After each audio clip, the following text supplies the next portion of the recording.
Note किया है कि सीबीआई ईडी मुझे छोड़कर 55 घंटे मुझसे मतलब इंटेरोगेशन किया। मोदी जी और शाह रिसिग्नेशन देना चाहिए। नमस्कार दोस्तों, Anupama Raj Dandotiya welfare foundation ARD news में आप सभी का स्वागत है। दोस्तों, आज एक बार फिर प्रधानमंत्री नरेंद्र मोदी, गृह मंत्री अमित शाह की ईडी और सीबीआई को नेशनल हेराल्ड मामले में बड़ा झटका लगा। दोस्तों, नेशनल हेराल्ड केस में सोनिया गांधी और राहुल गांधी को बड़ी कानूनी राहत दी गई। आपको बता दें, दिल्ली की राउ रेवेन्यू कोर्ट ने प्रवर्तन निर्देशालय की चार्जशीट पर आपत्ति दर्ज कर खारिज कर दी। दोस्तों, मोदी शाह के राज्य में सबसे चर्चित नेशनल हेराल्ड केस में मंगलवार को गांधी परिवार को बड़ी राहत मिली। कोर्ट ने इस केस से जुड़े मनी लॉन्ड्रिंग मामले में कांग्रेस नेता सोनिया गांधी, राहुल गांधी और अन्य के खिलाफ प्रवर्तन निर्देशालय के द्वारा दायर चार्जशीट का संज्ञान लेने से इनकार कर दिया। कोर्ट की फटकार के बाद दिल्ली की आर्थिक अपराध शाखा पुलिस यानी EOW की ओर से दर्ज की गई नई FIR में प्राथमिकी की कॉपी देने से इनकार कर दिया। कोर्ट ने कहा कि राहुल गांधी, सोनिया गांधी और अन्य आरोपी FIR की प्रतिलिपि पाने के हकदार नहीं हैं। दोस्तों, कोर्ट ने चार्जशीट स्वीकार तो नहीं की, पर ईडी को अपनी जांच जारी रखने की अनुमति दी।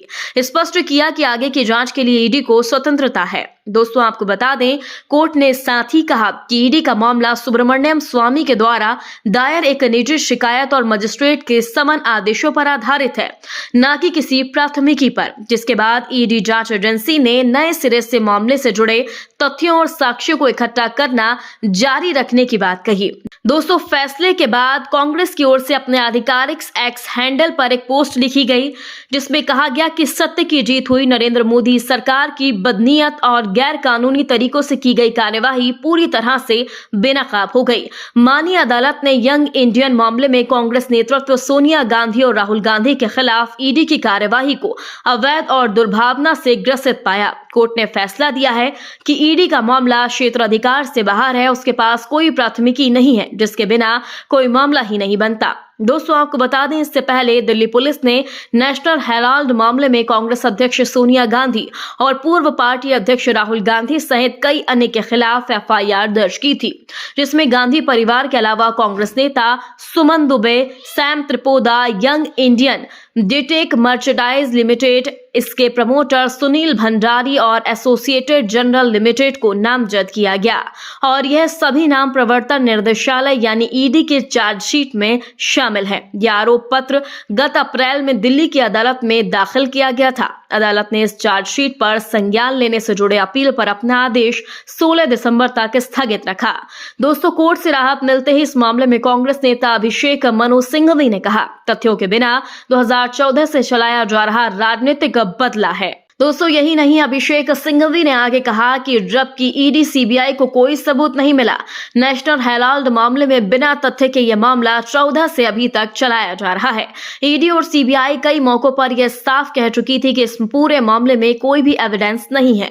इसके बावजूद राहुल गांधी, सोनिया गांधी और मल्लिकार्जुन खड़गे से कई घंटे की पूछताछ की गई। उन्होंने आगे कहा कि बिना कानून के खड़ा किया गया मुकदमा अपने बोझ से गिर गया। दोस्तों, सिंघवी यही नहीं रुके, उन्होंने आगे कहा कि घबराहट और हड़बड़ाहट में इन लोगों ने एक अलग से FIR दर्ज करवा दी। उन्होंने कहा कि 3 अक्टूबर को इस पर भी हम अलग से कानूनी लड़ाई लड़ेंगे। राजनीतिक तौर पर यह गंभीर मामला नहीं होता तो सिर्फ हास्यास्पद मामला होता। आपने सिर्फ नई FIR ठोक दी 3 अक्टूबर को, जिसे हम देखेंगे और जवाब भी देंगे। मनी लॉन्ड्रिंग के मामले में केस होता है, लेकिन इस मामले में ना तो पैसे का ट्रांसफर है और ना ही कोई वित्त को लेकर मामला। दोस्तों, अभिषेक सिंघवी ने कहा कि ईडी सीबीआई चालाक हैं और हम बेवकूफ हैं। उन्हें लगता है कि हमने बनाया यंग इंडिया कंपनी इस अचल संपत्ति को खाने के लिए, जबकि यंग इंडिया से खड़गे जी और सोनिया जी कुछ नहीं लेते। उन्होंने कहा कि इस पर कहते हैं कि हमने ऋण ट्रांसफर करवा दिया, जहां अभिषेक मनु सिंघवी ने कहा कि एक KG क्लास का बच्चा भी इस मामले को समझ जाएगा। अगर ये मामला ना होता तो लोग इस पर हंसते। मैं ये कहना चाहता हूँ, मोदी जी और शाह रिसिग्नेशन देना चाहिए। वो क्योंकि उनके मुंह पे एक थप्पड़ मारे जैसा हुआ है और आज वो ये समझ के राजीनामा देना चाहिए। ऐसे जनता को सताने का काम वो नहीं करना चाहिए। भविष्य में उनको ये मालूम होगा कि ऐसे चीज़ें हम अगर करेंगे लोग चुप नहीं बैठेंगे और ये उनकी बेइज्जती होगी, ये मैं कहना चाहता हूँ। नोट किया है कि सीबीआई ईडी मुझे छोड़कर 55 घंटे मुझसे मतलब इंटेरोगेशन किया। मैं 2-3 साल बाद आपको बताऊंगा उस डिस्कशन में क्या हुआ।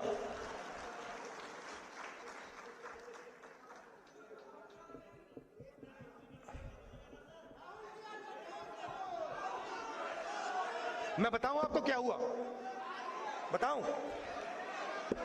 मैंने ईडी के अफसर से बोला, ईडी के अफसर मुझे इंटेरोगेट कर रहे थे और मैंने उनसे बोला कि देखिए,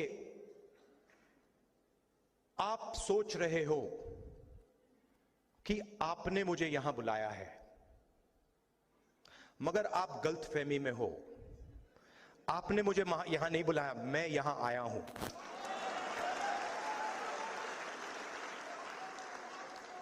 और आप जानते हो मैं यहां क्यों आया हूं? कहते हैं नहीं, मैं यहां इसलिए आया हूं क्योंकि मैं देखना चाहता हूं हिंदुस्तान के लोकतंत्र की हत्या कौन लोग कर रहे हैं।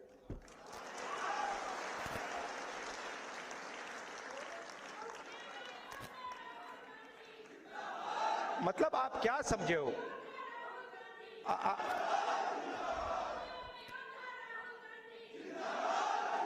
मैं वहां पे इंटेरोगेशन हो रहा था, वहां पे एक सेल पड़ा हुआ था, वो लॉकअप होता है, वो इंटेरोगेट कर रहा है मुझे। मैं सोच रहा हूं यार, मेरे परदादा 12 साल ऐसे सेल में बैठे थे, कम से कम 10 साल तो मुझे भी जाना चाहिए। आप मुझे कोई भी सेल दे दो, कोई फर्क नहीं पड़ता।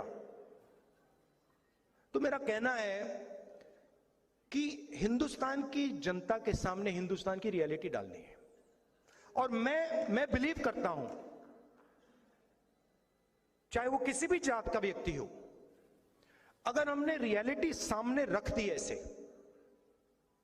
हिंदुस्तान की राजनीति बिल्कुल बदल जाएगी।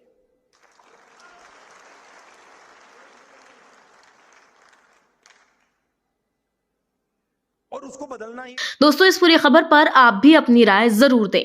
यदि आपने अभी तक हमारे चैनल को सब्सक्राइब नहीं किया तो प्लीज बेल आइकन दबाकर अभी हमारे चैनल को सब्सक्राइब करें। इसी तरह ताजा अपडेट्स लिए हम आपके बीच जल्द हाजिर होंगे। तब तक के लिए बने रहिए हमारे साथ।